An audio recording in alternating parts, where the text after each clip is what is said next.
জোরে চিৎকারটা কই? আমাদেরকে এক্ষুনি বললেন।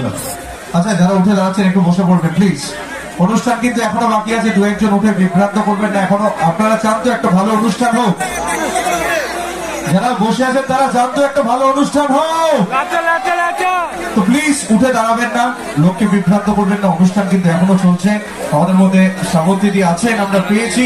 আজকে আমরা প্রত্যেকে একদম আনন্দে আত্মহারা। প্রথম পারফরমেন্সে একটা মনের মধ্যে জোশ এসে গেছে। একটা জোরে হাততালি চাই সবাই।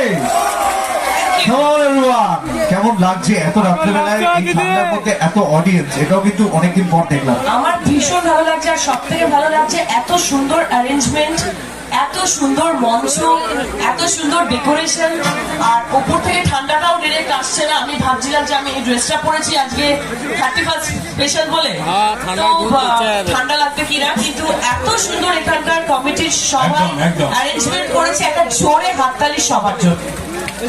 সত্যি মানে আমাদের কাছে এগুলোই বড় পাওনা। মানুষের প্রতি যত্ন, মানুষের ভিড় সমাগম, আমরা এটাই চাই।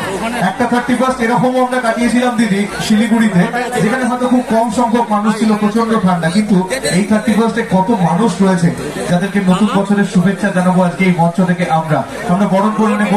আমরা বরণের জন্য দাদাকে ডেকে নিচ্ছি প্লিজ।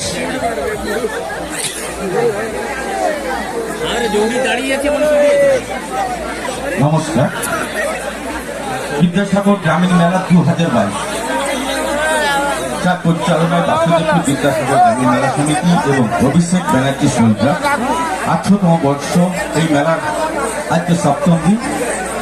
এই 7ম দিনে আমরা পেয়েছি আমাদের সেই জনপ্রিয় নায়িকা, স্বপ্ন সুন্দরী নায়িকাকে। পুষ্পস্তবকে বরণ করে নিচ্ছেন আমাদের মেলা কমিটির সহ সম্পাদক সুনীল জানা এবং মেলা কমিটির অন্যতম কর্মকর্তা আমাদের প্রবীর বাবু।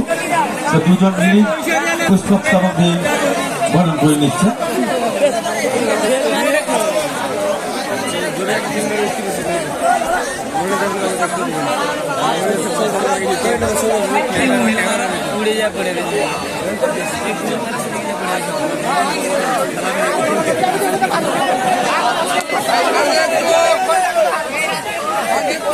এরপর আমরা আমাদের প্রিয় নায়িকাকে ব্যাচ করে বরণ করে নেব।